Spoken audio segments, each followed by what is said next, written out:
Райондың предприятие һәм оешмалары, шулай ук авыл советтары хезмәткәрләре үз казанында гына кайнап яшәмәй, район кимәлендә үткән төрле ярыш сараларда ла әүдем катнаша. Саңгы базаһында үткән эшчеләрнең кышкы спартакиадаһы уларның спорт менән дуслыктарын дәлилләне. Бұл көн саңгыга оешма эшчеләре, авыл биләмәләре вәкилләре, дәүләт хезмәткәрләре, етәкчеләр басты. Оештыручылар әйтүенсә, сарага барлыгы 400-дән ашу кеше йыелгайны.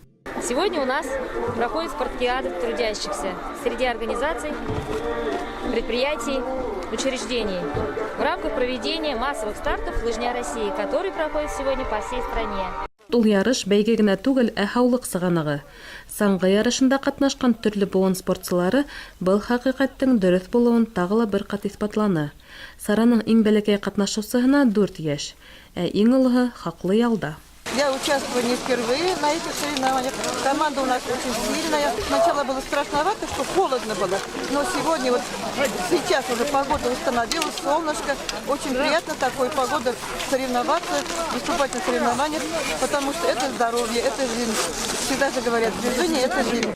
Бөтә Рәсәй буенча үткәрелгән был ярыштың максаты өлкәннәрне һәм үсеп килгән буынды саңгылашуга ялеп итү, халык араһында физик культураны һәм спортты пропагандалау. Сарыга килүчеләр бөтәһе лә саңгы киеп трассага басмаһа ла, командаларына еңү рухы өстәп көйәрмәндәр ролен башкарды. Ярбишкада һәм Сәлих авылларынан 7 кешедән торган команда.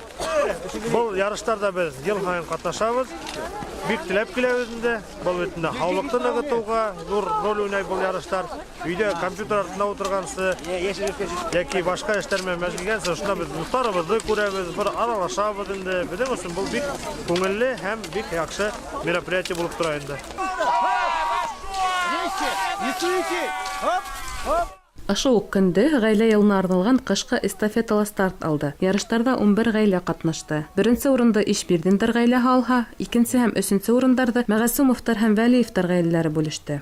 Илдә Рәсәй саңгы юлы акцияһы 1982 елдан алып ел һайын узгарыла. Унда катнашучылар саны елдан-ел арта. Әйткәндәй, ярыштарда иң мөһиме еңү түгел, ә унда катнашу, бәйгенән үзеңә яхшы тәэсиратлар алып, тагы ла сәмләнеп югарыга ынтылу.